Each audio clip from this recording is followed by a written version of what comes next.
Je suis venu pour présenter une initiative de la paroisse qui était de faire des visites à domicile ou porte-à-porte d'évangélisation.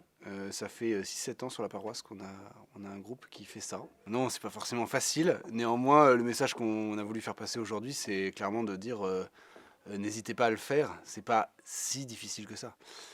Oui, il y a certaines portes qui se ferment, mais dans l'ensemble, il y a tellement de joie et de paix à faire.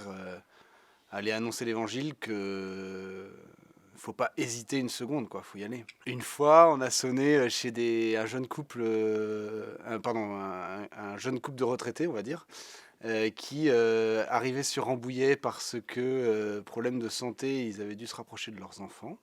Ils étaient pratiquants et depuis qu'ils étaient installés à Rambouillet, ils n'étaient pas revenus à la messe. On arrive, nous, près de Noël, on voit la crèche, on arrive à prier avec eux devant la crèche, etc. Super échanges pendant une demi-heure, trois quarts d'heure. Et là, le lendemain, on les voit à la messe et ils viennent nous voir et nous disent vous nous avez réveillés. Là, enfin ça c'est bon, c'est un exemple. Je peux en citer d'autres, mais qui montre à quel point en fait c'est important d'aller que l'Église aille au contact des gens et réveille vraiment la soif de rencontrer Jésus, quoi.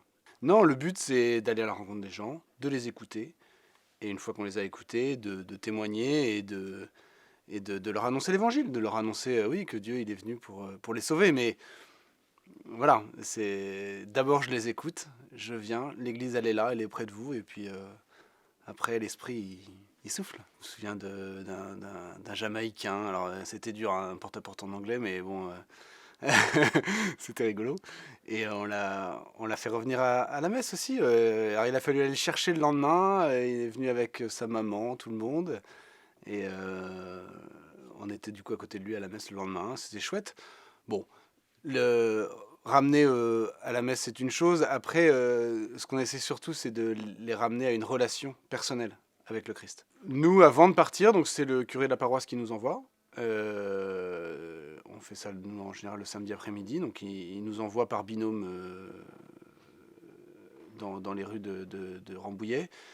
On passe, je sais pas, un quart d'heure, 20 minutes, une demi-heure peut-être, à faire un rappel des principaux points au début, et après on a un temps de louange. En termes de formation, c'est à peu près tout, c'est-à-dire que on rappelle les objectifs, les fondamentaux, être habité par l'esprit, être à l'écoute des gens, leur annoncer l'évangile à la fin. Partant de là, quand des gens, souvent ça arrive, ils nous attaquent un peu sur notre église, voilà, et notre curé nous dit toujours, voilà, cherchez pas forcément à défendre à tout prix l'institution, c'est pas le sujet, recentrer le débat sur leur relation au Christ, recentrer le débat. Enfin, nous on dit souvent, évangéliser les autres, c'est s'évangéliser soi-même. Et ça, on le vit à chaque fois. On a toujours aussi, avant de partir, un peu les pieds de plomb, quoi. C'est le samedi, on a tous nos activités à droite à gauche. Il y a la chaudière qui tombe en panne, l'enfant qui est malade.